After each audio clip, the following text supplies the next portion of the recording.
So if you think a constitution is actually the framework within which we constrain power of the state in particular, but I would also say we have to extend this to private power, then we also have to think about how does actually the private law fit in if we want to give, a priority, or at least a sort of a very important role in the world for collective self-governance, not only for individual rights over others.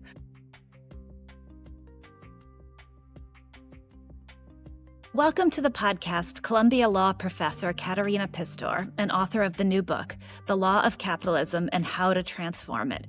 So for our listeners, can you start by, you differentiate between private law and public law. Can you start by explaining what you mean by those concepts? Yes, public law is basically the relationship that is in legal terms between the state and its citizens. It's the constitution, regulation, administrative law, criminal law. It's all part of public law. Private law is property rights and contracts and collateral law and business organization law, basically law that private actors can use to organize their own relations with one another in the world. So, in your book, you define capitalism as and I quote, legal regime that enables the appropriation of collective resources, including the law itself, for private gain. Can you please explain this idea to our readers? Or yes, to our listeners, sorry. Can you explain this idea to our listeners? Yes, I'm happy to. So in my previous book, The Code of Capital, I have shown that capital exists only because you combine certain types of assets, a piece of land or a promise to future pay, or an idea with the right legal coding. You use property rights so that you can actually monetize the value of land. Otherwise, you can use it, but you can't really sell it. You use intellectual property rights to turn ideas into monetizable assets. You use other legal features, corporate law, to create legal persons that can accumulate capital, etc. So capital, in my mind, does not exist without the legal coding. And that also then, I think, extends to the system of capitalism, which operates because many people can use the legal coding and rely on the enforceability of the law and can invoke litigation and law enforcement against others to build their own private power base. So to some extent, I'm just simply saying, let's just strip away what capitalism and the capitalists have done with our legal system. They've used something that was originally created for a piece of land or a cow or a plow and converted this into something that is usable for financial assets. And I think one could also, however, use the law for very different purposes. And there are many aspects in existing private law, too, that allows you to organize, let's say, co-ops, or to use private law to impose obligations on others, like in fiduciary duties that we have in corporate law. So you can't just do whatever you want when you manage other people's assets. You're bound by certain principles. And what I'm essentially saying is we should probably extend these principles of reciprocity and respect for others beyond the narrow realm of fiduciary duties, for example. So when you say the capitalists have done this, I want to break down a little bit what that means. Was this intentional? And if it was intentional, who intended it? Did states intend it? Did original capitalists intend it? Or is this a system of sort of like a Nietzschean will to power, where the capitalist will to profit just sort of becomes, if that makes sense? So I think it's not a grand design. Basically, I think the techniques that were originally developed when we enclosed the land and created individualized property rights for some owners over others, that allowed them to exclude others and to reap the profits from the land for themselves and nobody else. The same techniques have over time been employed to code other assets as capital. The same thing. Over and over. You basically enclose some assets where ownership rights are not entirely clear, the commons, intellectual property rights, our data. Then you claim that they're yours. And then you try to develop the legal arguments to defend this, typically with a good lawyer on your side. So in England, you had the country lawyers that did the conveyance of land, which became a completely complex thing that nobody else understood but them, right? So lawyers are always part of it. They are also part of the, rent seekers, some people would call them. And the state is implicated as well. It's not that the state is outside of that. It's implicated, of course, through its judiciary, because they do enforce these rights. So when they recognize new codings of capital, or allow strategic litigation to go forward, they basically vindicate what private practice has done. And they also, when some of the practices will be challenged by others who might suffer from that, then it very much depends on how they come out on either side. So I think through this decentralized process of trial and error, but also having the right resources to hire the right lawyers and to push the next frontier of asset enclosure, that's how capitalism has evolved over time. What I understand is that your complaint is not about the fact that private law applies between me and Bethany, because by and large, we are people with the same bargaining power, same position, the same information, everything the same. Where we need a difference is when we deal with large corporations, because large corporations are almost like small private governments. So we will need a third branch of law, as we have the public law is different from private, because we're dealing with a entity that has enormously more power than we have, and so we need to be protected against them. And so, in a sense, we need a new branch of law for the interaction between normal consumers and corporations. But maybe the private law as it is fine between corporations themselves, because they are more or less equally powerful. But when it comes to a consumer or workers with a corporation, the asymmetry is so large that we need a quasi-public law. Yeah, it could be either quasi-public law. The European Union has done something along those lines, because it regulates, for example, consumer protection much more so than what is done here in the United States, and has been, I think, quite successful in doing this. So, to get out of contracts if they're unfair within a period of time, et cetera, et cetera.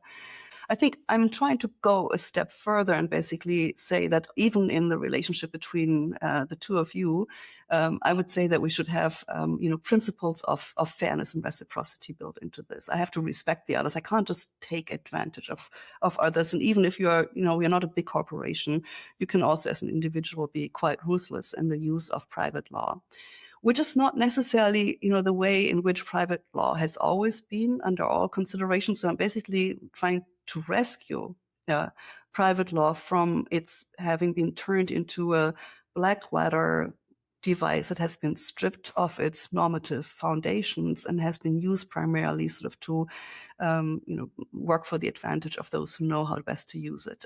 But I basically want to give it a new type of normative foundation that is better also aligned with our ideas of democratic self-governance, and etc.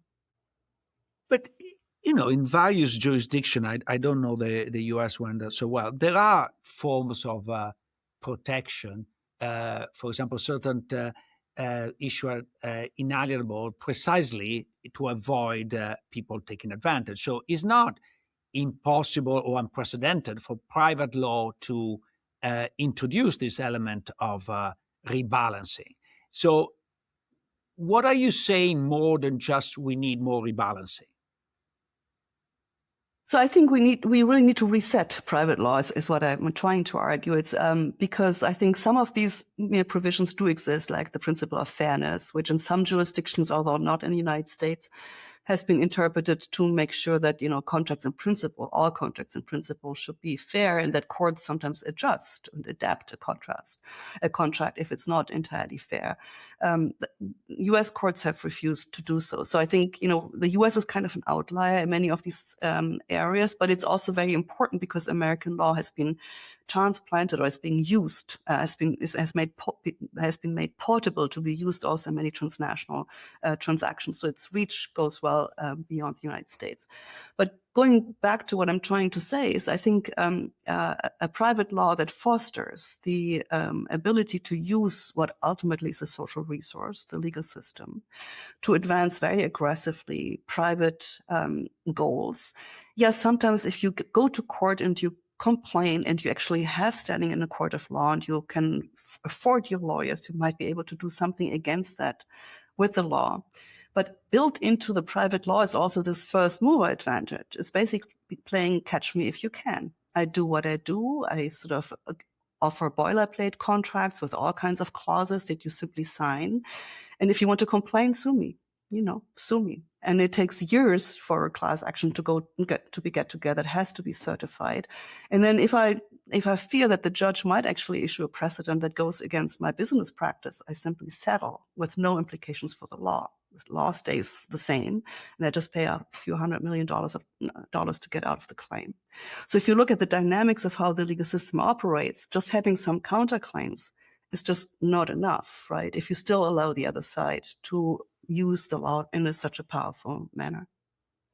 So let's go back to private law between private individuals. So you're saying you want to reset it. So help me out. Suppose that I am renting an apartment that Bethany owns. Who is the weak contracting party here? Who should be protected? And what are the principles that you insert? And it says in the current system is basically free contract. So we can write more or less any contract we want in this context. Do you want to limit this? Guide me what you want to do.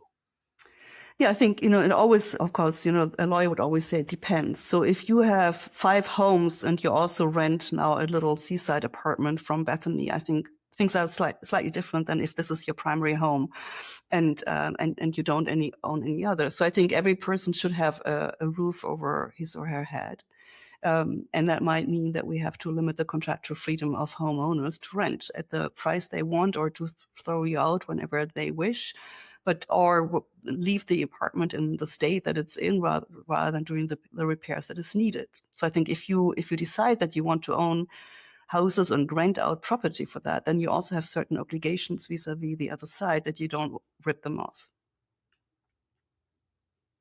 I was going to approach the question, I guess, a little bit differently, which is I've been thinking about as you talked about the invention of the limited liability corporation. I was thinking back to that famous quote. I think it was Nicholas Butler when he was the president of Columbia, who back in 1911 maybe declared the limited liability corporation as the greatest single discovery of modern times, that it surpassed even steam and electricity, which he said would be reduced to comparative impotence without it. And I was wondering, as we talked, how you think about a limited liability corporation. Should that not exist? Essentially, should nobody have limited liability?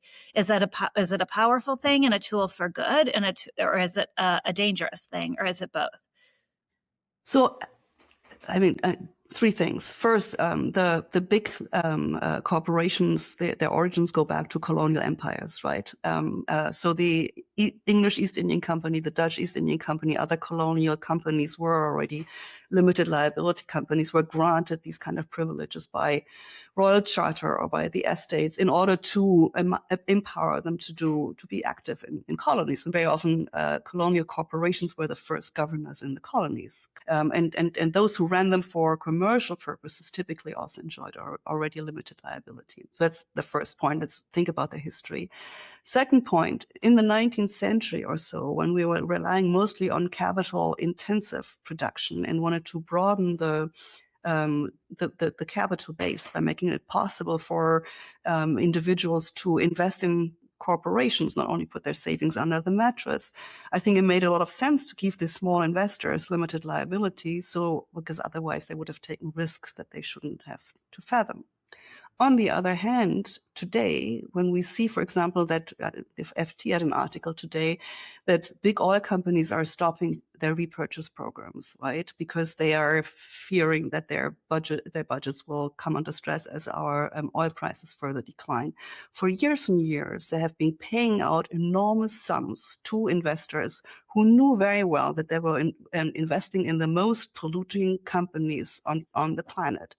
And they are shielded from any liability that these companies impose on others by limited liability. I think we should, rethink whether we want to keep this shield in place, especially when you use it intentionally. to make a lot of money before oil prices tank at the expense of others, and you're just protecting yourself behind a limited liability shield that had been enacted originally for very different types of purposes. It looked for a lot of time like corporations were using the law and becoming more and more powerful. We're now living in a time, in the U.S. at least, where the government is increasingly assertive.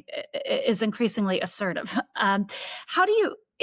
Are there episodes, are there times throughout history where the ability of corporations or private actors to use the law has actually worked to blunt government power in a way that has been helpful to people? Or has this always been a one-sided movement over time in which this has worked against the interests of people? So I think there have been periods of time where corporations certainly could be reined in and were reined in more than they are today. On multiple fronts. And one of the points, of course, is for corporations is that, first of all, you can pick and choose the corporate law by which you wish to be governed as a corporation. You don't need a visa for that. You don't need an entry permit or anything. You basically incorporate in Delaware or in another jurisdiction of your choice, and you will still be recognized as a corporation elsewhere.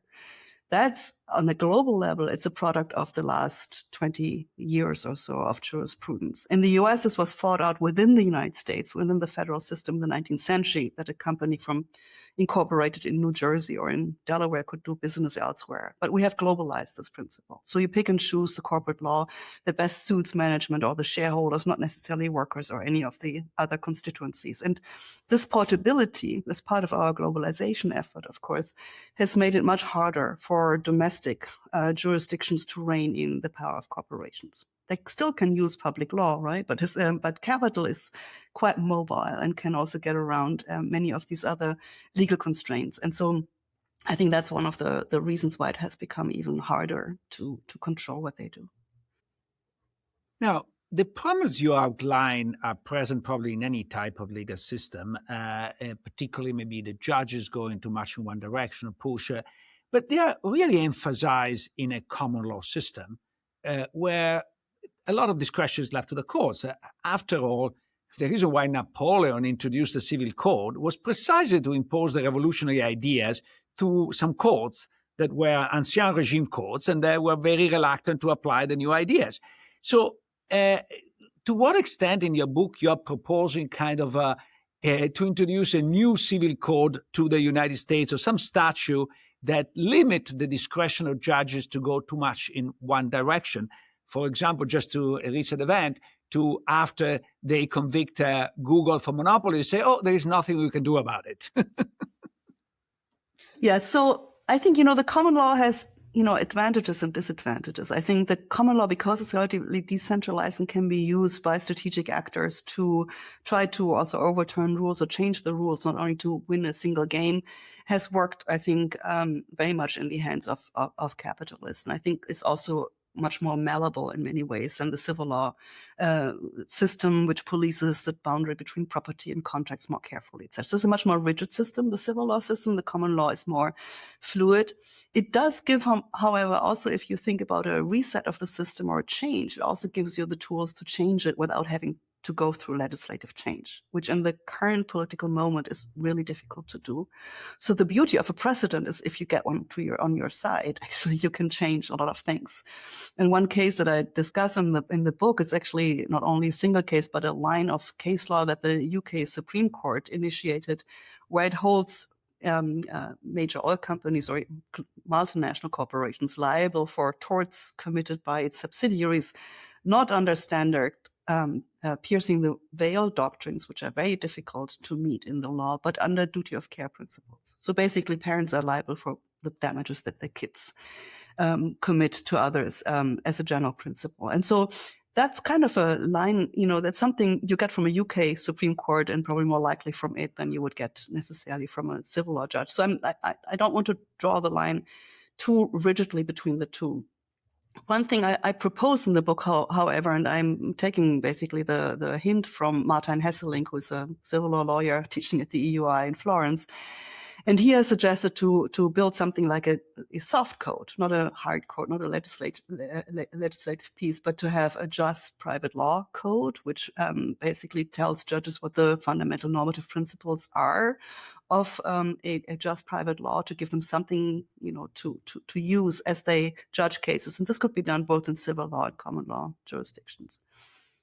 In the book, you talk about democratizing private law, but then you're saying, but by the way, Parliament doesn't work, and I prefer the lawyers to create this soft code and try to impose it, which seems very much a elitist, a minority view imposed on the majority. So what is your view here?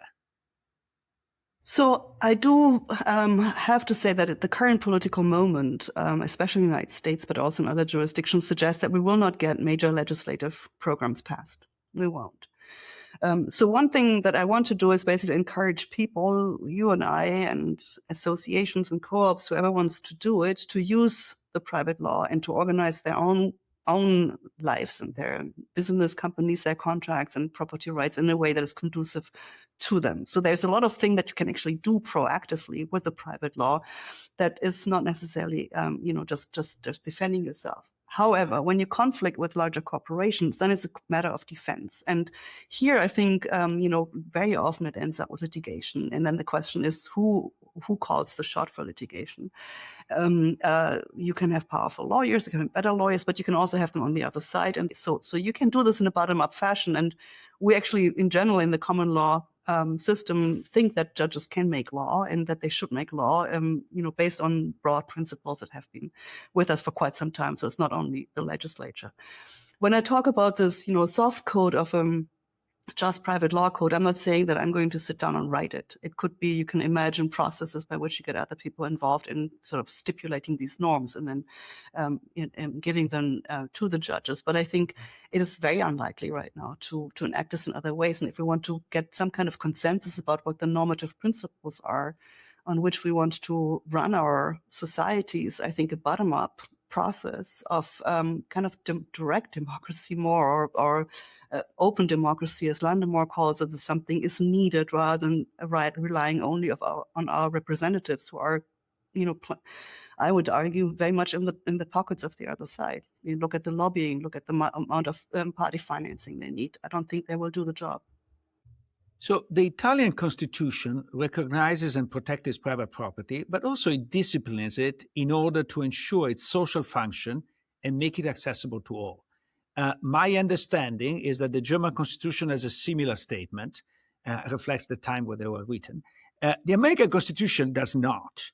So when you're talking about constitutionalizing private law, which constitution are you referring to? Well, it's a fair point. So I think, I do have in mind, of course, ideas which say from the get-go that property rights is part of a broader system. It should also serve, the public in general terms. Although I think the realization of these principles, even in Germany for sure, I know less about Italy, has declined in legal practice. So what I mean in particular, and that's why I would also include the U.S. Constitution, at least in its version late 19th century, after most of the amendments had passed, is that these constitutions are for collective self-governance, not only for individuals to take the law into their own hands and dominate others and tell them what to do. So if you think a constitution is actually the framework within which we constrain power of the state in particular, but I would also say we have to extend this to private power, then we also have to think about how does actually the private law fit in if we want to give, priority, or at least a sort of a very important role in the world for collective self-governance, not only for individual rights over others. So individual rights can be a powerful defense against overreach by the state, etc., but it should not be able to block anything that a collective does to self-govern, whether it's environmental governance or others. So if you think, for example, about the international investment treaties and the state investor dispute settlement mechanisms, the extent to which private actors can hold states accountable to their property rights and to being treated with fairness, equitable and just, right? And we can sue states for millions of dollars if there was inequitable and unfair dealing, right? And those principles are being used to stop many states from doing for their citizens what is best for their citizens for the profit of the other side, which invokes these big normative principles, mind you, right? And what I'm basically saying, this is if we do want to have collective governance and equitable and fair dealing, then we have to also rein in private power. Some of what you're talking about in terms of human decency strikes me as a moral argument. And I wonder if over time, as the world has become bigger and more complicated, we've lost some of the moral grounding that used to make law, that used to temper the law, or used to make things, used to make it unnecessary for that to be put into the law.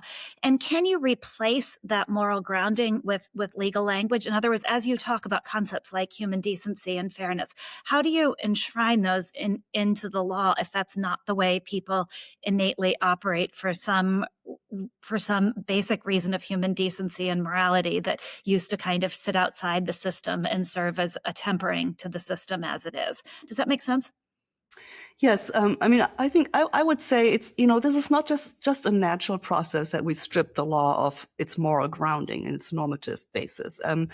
People wrote long articles and entire books that the only thing that really matters was efficiency or social welfare at that level, and that this was more important than justice. So there was an intellectual backing of sort of the idea that what we want to achieve with the law is basically, a positive cost-benefit analysis and maybe Calder-Hicks type of efficiency, but not necessarily a normative grounding. And I think what we've seen as a result is that we kind of play a game with the law, which in the end works the way it works only as long as people still have some kind of willingness to believe in the authority of the law.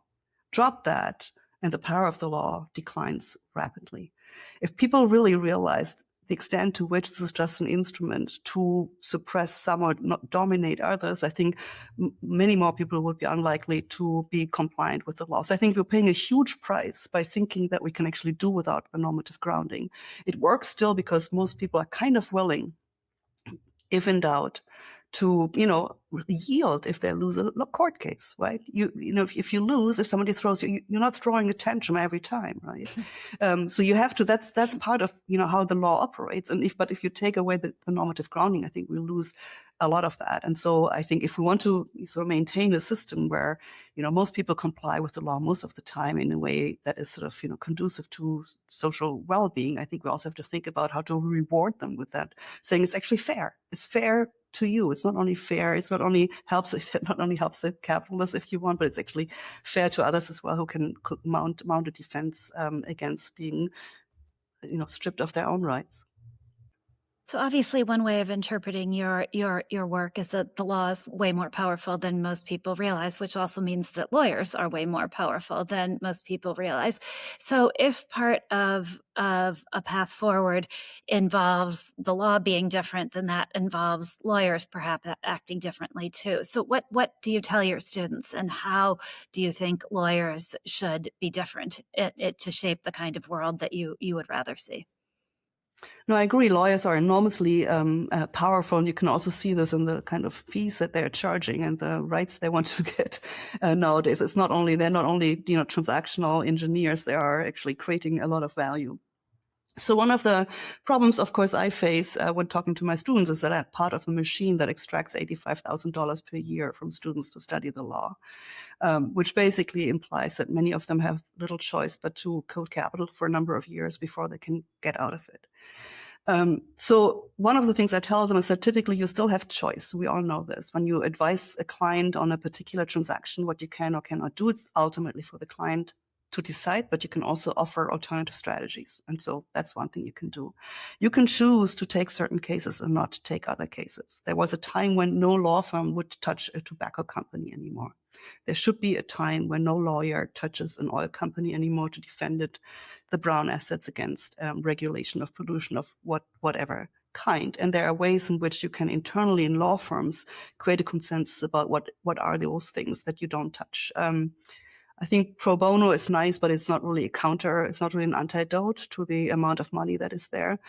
And then, of course, there are many young people, especially nowadays, who see climate change and have been through a very volatile life already. They grew up during COVID, and they're seeing what's going on politically and in climate, and they want to find different paths. And there are firms, right? There are NGOs. You don't make, 200,000 when you get out of law school, but you make a living with it. And so these choices should be there as well. For me, it's then very often to show them that there are actually strategies that they could pursue, because many are stuck also by way of their education and thinking that's just the way it is. This is the way the law is. And what I'm trying to say is that it's not the way that the law has to be or should be, and there are ways to get around it. I think that the Ethic Code of Lawyers said that the lawyers should use the law's procedure only for legitimate purposes and not to harass or intimidate others. However, in this podcast, last year, I think we interviewed David Enrich, who is the author of the book Servants of the Dam, where a lot of cases are exposed in which lawyers were harassing victims in the interest of the clients. And in a speech, Travis Laster, who is the vice chancellor of the Delaware Court of Chancery, so not a radical person, but gave a speech about the ethic of lawyers, enumerating a number of cases of lawyers of prominent law firms that lied to the court. And by the way, got away with it. So maybe Columbia Law School should do a process that they should kick out for the alum the lawyers that lie, or some ethic level of the alumni association that penalize the lawyers that step out. Because without this social pressure, I don't see a solution. Yeah, no, I don't disagree with this for sure. We have had internal debates, as you could imagine, after some of the big firms basically kowtowed to Trump, basically, and said that they, would give him $100 million or more for his pet projects in pro bono, which of course also creates internal conflicts of interest, so that there are other projects that they can't do. Among them, Paul Weiss and others. I think that the law school administration probably feels in a bind, because these are the employers of our students. And many of our students were Columbia Law School in New York. Many of our students go to big law. We also get a lot of donations from them. So this is the machine, right, of which we are all a part. I certainly am. I realize that.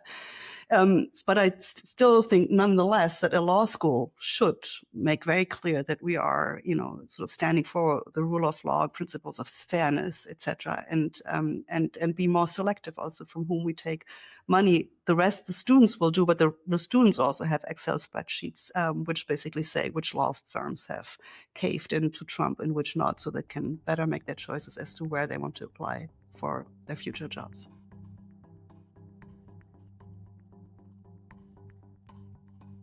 I think that I learned a lot from the conversation with her. However, I was a bit taken back by this tension between this idea of democratization, but then I don't trust democracy. Now, I'm fine with saying this democracy is not working and is not democracy.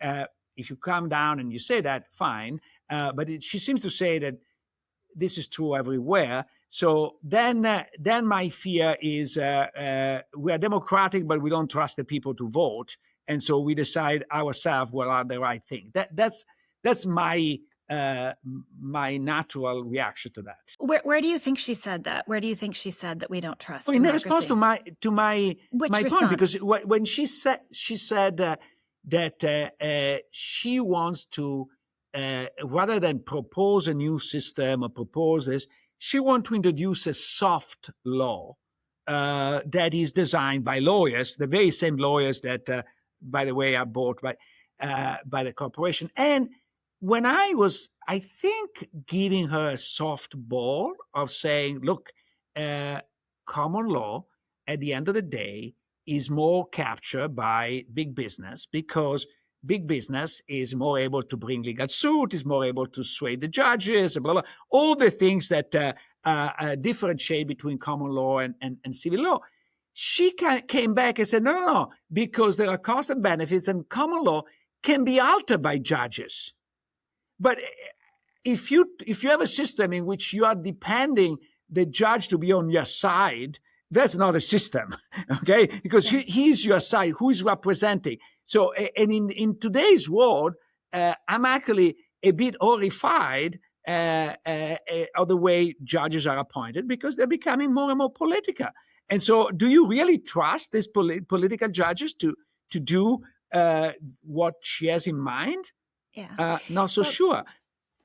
Yeah, I understand that. So I thought I found her work, the concept of her work and the gist of it revelatory, because I actually do think she makes a really provocative argument, and we really don't think about how often the law is a tool of capitalism, or the law is a tool of the way our society is structured. You tend to think of the law as this thing that runs in parallel to capitalism or to our economic system, not this code at the very core of it. One of the tensions you're getting at almost has, and tell me if you agree with this, but almost to me is relevant to our conversation with Sir Paul Tucker about the Fed and about accountability. How much do you want change to be, or mechanisms that affect all of us, to be happening kind of in the background as a movement without accountability, and how much do you want it to be explicit? And I think that's a little bit what you're getting at, is the explicit nature of accountability versus the. And so it seems to me that her answer to your question is, it evades accountability in some ways, because it's the same system. It's part and parcel then of the same system that enabled this to happen, where nobody said this is the way we want it to be. It just slowly evolved over time, and maybe we want it to be more explicit. Does that make sense? Yes, very much so. But you said many important things. Let me try to disentangle.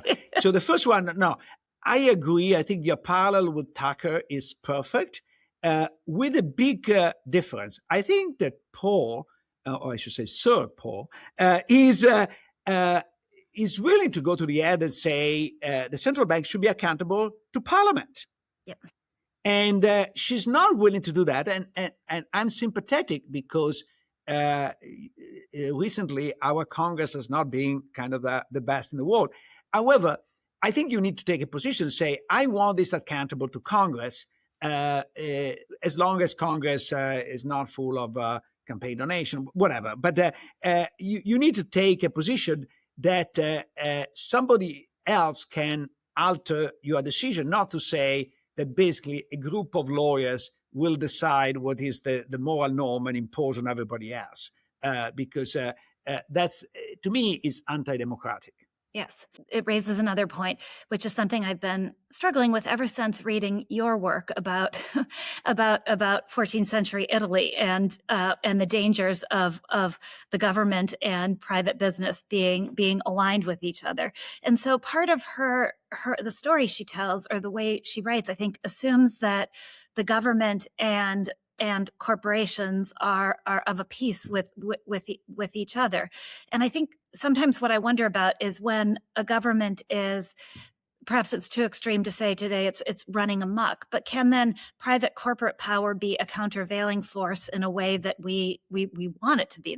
Is it always clear that governments are working in people's interest and private power in the form of corporations are working against people's interest? Or has it actually been maybe at some points in history where private power can actually hold private corporate power can actually hold governments to account in a way that we want our system to work that way? Does that make sense? Or in a way in which that's better for all of us than having it simply be government power running amok?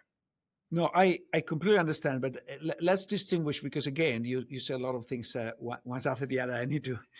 Maybe I had too much caffeine this morning. I don't know. Not enough food. You definitely too much. No, I find actually her work different than the traditional literature on basically lobbying and influence of political power on the law. Somebody said that a typical lobbyist said that once the law is passed, we're only at half time. because there is all the lobbying before and at the time the law is approved. But then there is a phase between the law is approved, how the law is implemented, and most importantly, how is litigated and how the judges are going to opine on that.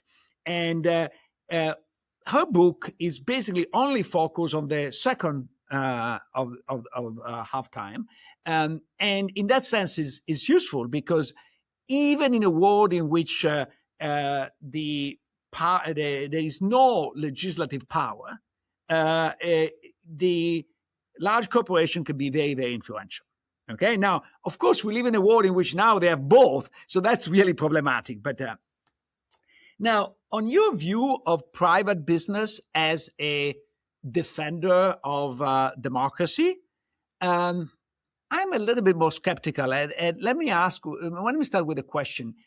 What is your leading example? If I were to point out where business, particularly large business, stood up to any dictatorial power or any autocrat, can you give me an example? Well, I think we're hoping one emerges from our current time, right? At least I am. No, I don't know. And that was something that I wanted to explore, which is, has it ever been, and could it ever be?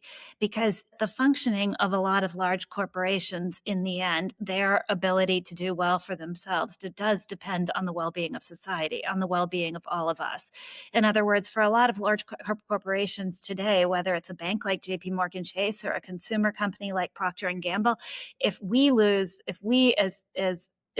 our ability to spend and our ability to function as people, they lose their ability to sell their products. And so our well-beings are tied together in a way that the well-being of those in power in the government, think throughout history, doesn't necessarily have to have anything to do with the well-being of the rest of society, the economic well-being of the rest of society. So I want to believe, I guess, that private money-making interests, at least some of them, are more aligned with the well-being of society than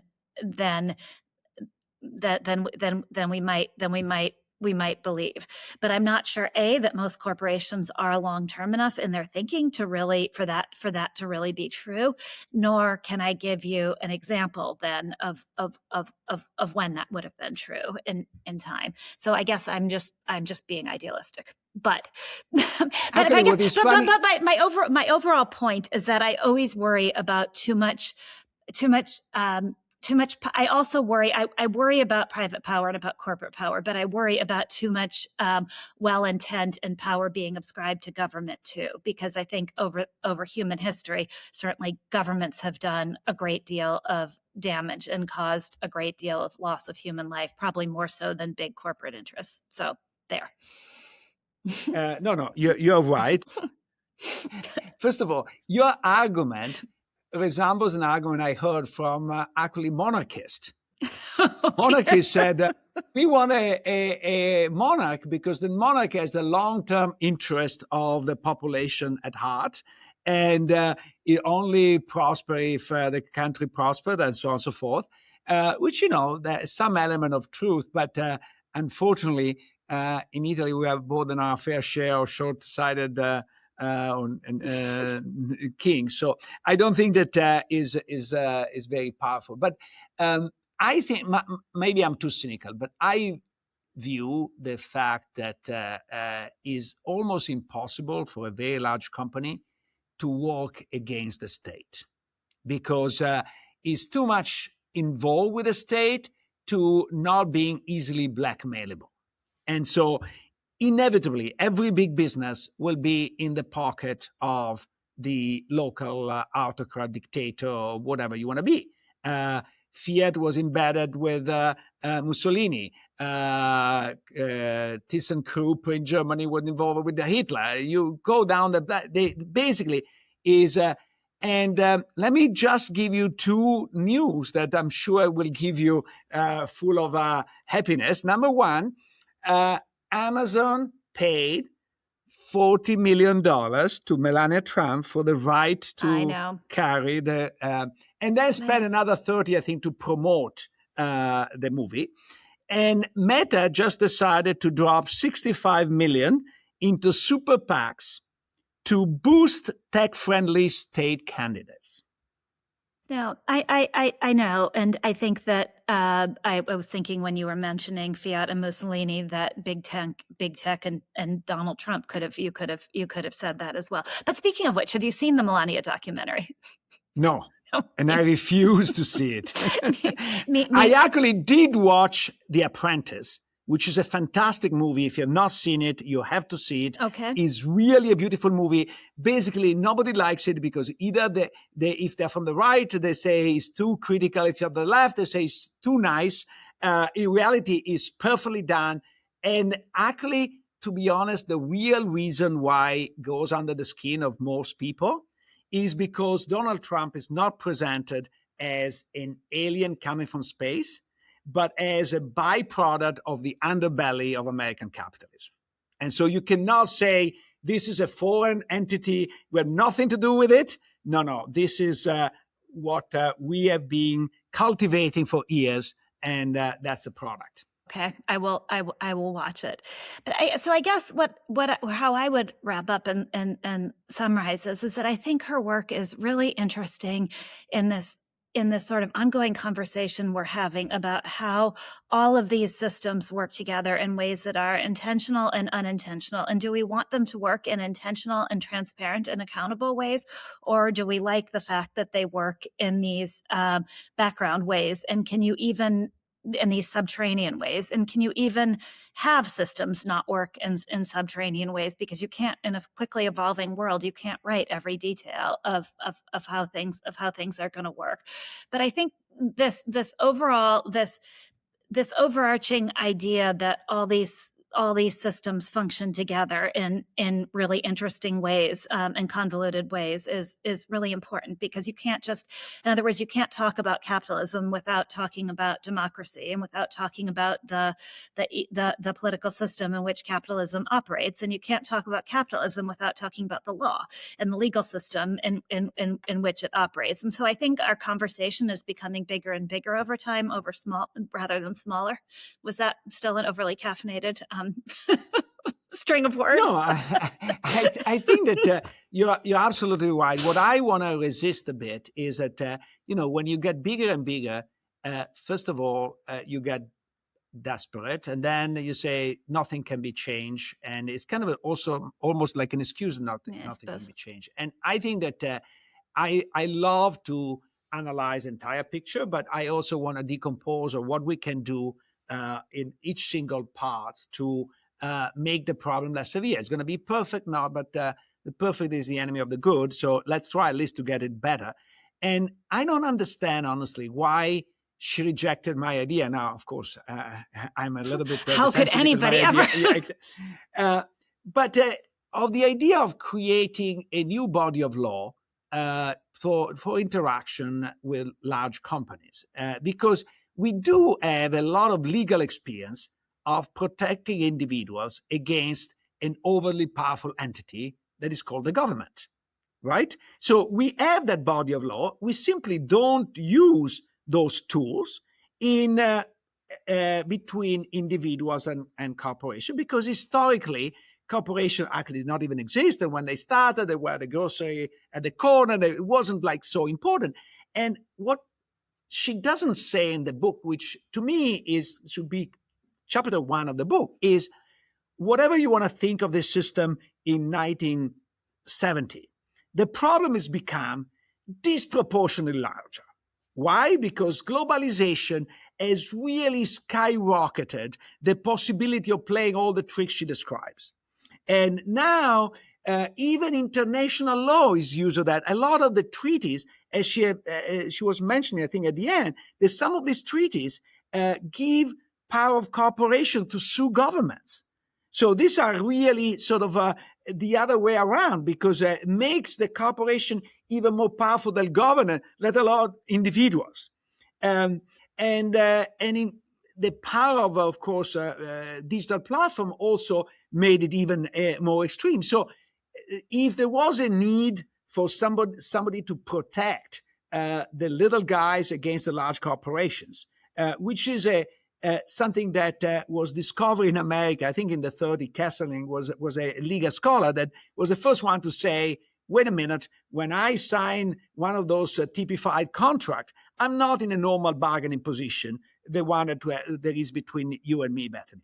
And so they started to introduce this idea, but this idea should now go on steroid, because all our life is driven by terms of contracts that no human being is able to read.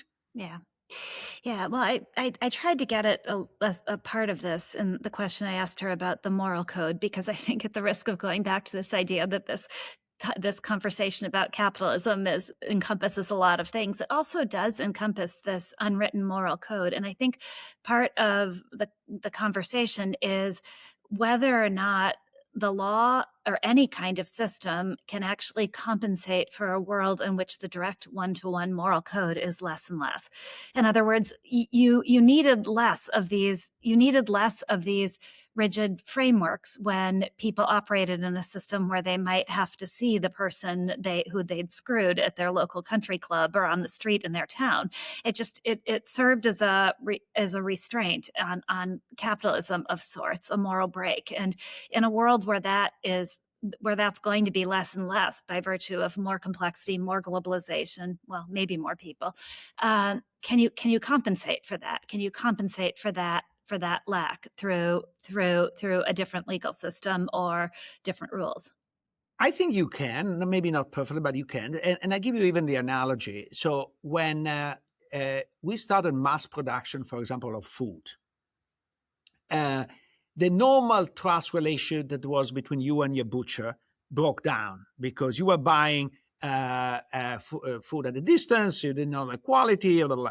And so the social norms, if not more, but the social norms that were supporting the economy before broke down. And that's why we invented regulation, to keep track of it, right? And so the FDA is a product of the mass production of food and medicine.